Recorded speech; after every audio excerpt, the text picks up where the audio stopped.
सैनिकों के सम्मान में मेरी माटी मेरा देश कार्यक्रम जोर शोर से चल रहा है। इसी की मीटिंग होनी है जिसमें शामिल होने के लिए उत्तराखंड के बीजेपी प्रदेश अध्यक्ष महेंद्र भट्ट दिल्ली आए हैं।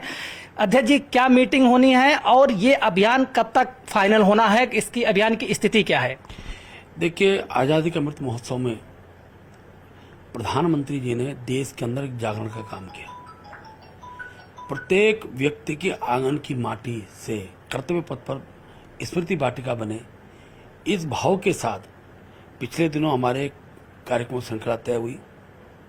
सरकार द्वारा भी जागरण का कार्यक्रम हुआ, लेकिन एक राष्ट्रवादी दल होने के नाते हमारे कार्यकर्ताओं ने भी हर आंगन पर जाकर और आंगन की माटी को कर्तव्य पथ के लिए हमने एकत्रित किया। उत्तराखंड देवभूमि है, वीरों की भूमि है, तो अनेकों परिवार हैं जो चाहे कारगिल युद्ध रहा हो या अनेकों सैन्य युद्ध में शहीद हुए उनके परिवार है। हमारे यहाँ अनेकों ऋषि महाऋषि, खासतौर पर संत महापुरुष रहते हैं। आज भी अनेकों संतों के अखाड़े देवभूमि के अंदर है। हमने प्रत्येक घर में जाकर उस परिवार की, उस आंगन की माटी को लेकर हमने एकत्रित किया। आज मीटिंग में क्या होना है? आज निश्चित रूप से वो माटी दिल्ली आएगी, कर्तव्य पथ पर आएगी, उसके कार्यक्रम का स्वरूप के संदर्भ में चर्चा होगी और हम भविष्य के अंदर भव्यतम कार्यक्रम का स्वरूप उसको देंगे। मीटिंग में कौन कौन लोग शामिल होंगे? देखिए, मुझे लगता है कि अनुराग जी के यहाँ तो जो मेरी माटी मेरा देश कार्यक्रम के जो हमारे राष्ट्रीय महामंत्री सुनील बंसल जी हैं उस बैठक में रहेंगे और भी राज्यों के प्रदेश अध्यक्ष और प्रमुख कार्यकर्ता उस बैठक में बुलाए गए। कांग्रेस अध्यक्ष करण मेहरा कह रहे हैं कि बीजेपी की उत्तराखंड में जमीन खिसक चुकी है, आप क्या कहेंगे? कांग्रेस के नेता करण मेहरा जी को बागेश्वर चुनाव भूलना नहीं चाहिए। भारतीय जनता पार्टी ने, सारे दलों ने एक होकर प्रत्याशी लड़ाया तो भी उस सीट को हम जीत कर आए और हमने 51% ज्यादा मत उस विधानसभा में प्राप्त किए। अच्छा हो कि करण मेहरा जी अपने दल की चिंता करें, बीजेपी के अंदर झांकने की प्रयास भी न करें, क्योंकि वो जितना बीजेपी के अंदर देखने का प्रयास करे उतना उनका दल कमजोर होता चला जाएगा। पिछले दिनों कांग्रेस के अनेकों विधायकों ने भी स्वीकार किया है कि मोदी जी के नेतृत्व में विकास हो रहा है और कांग्रेस के जो खासतौर पर पिथौरागढ़ धारचूला के विधायक हरीश धामी जी हैं, लोहाघाट के विधायक हैं, दोनों लोगों ने विकास को की अनदेखी न करते हुए प्रधानमंत्री मुख्यमंत्री का आभार व्यक्त किया है। जिस तरीके से कांग्रेस के पहले वरिष्ठ नेताओं ने बीजेपी अन्य नेताओं की तारीफ की, लेकिन अभी जब से प्रधानमंत्री का उत्तराखंड दौरा हुआ, 2 विधायक वर्तमान कांग्रेस के प्रधानमंत्री जी की तारीफ कर रहे हैं। क्या लग रहा है बीजेपी में एंट्री होने वाली है क्या? कुछ नहीं, एंट्री हो ना हो, लेकिन जनता के विकास के साथ अब कांग्रेस के अनेकों जनप्रतिनिधियों को महसूस होने लगा है कि विकास की तौहीन करने से राजनीति होती नहीं है और आज विकास लोगों को आंखों से दिखाई दे रहा है और जनप्रतिनिधि पर जनता का भी दबाव है कि विकास के खिलाफ, विकास करने वाले खिलाफ बोलने का परिणाम कांग्रेस बार बार भुगत चुकी है।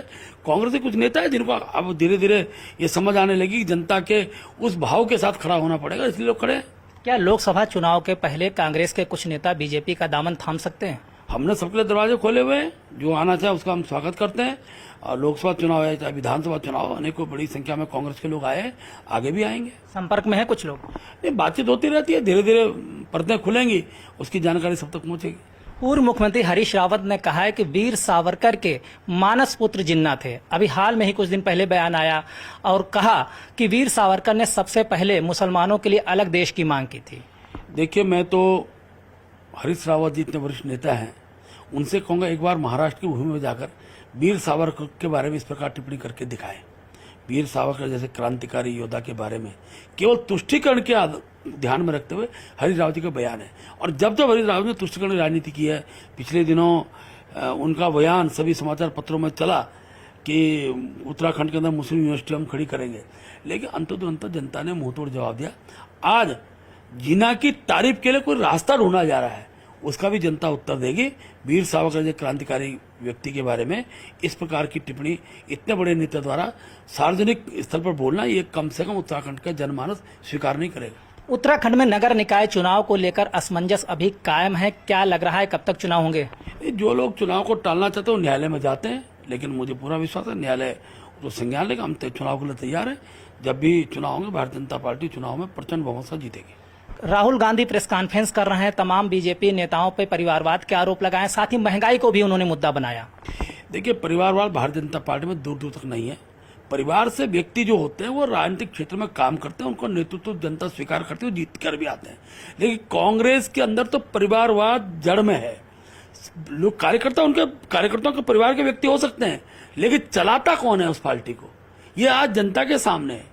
चाहे मनमोहन सिंह जी रहे हों, नरसिम्हा राव जी प्रधानमंत्री रहे हों, जनता ने देख लिया कि एक परिवार ही पूरी सरकार को चलाता, वो है परिवारवाद।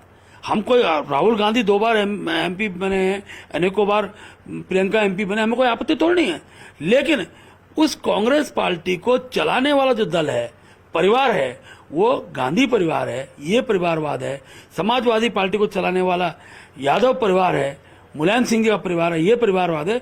अनेकों राज्यों के अंदर जो दल गठित हैं, उनको चलाने वाला जो दल है परिवार है। हमारे यहाँ संगठन व्यक्तियों को चलाता है, संगठन सरकार को चलाता है, परिवार सरकार को नहीं चलाता है।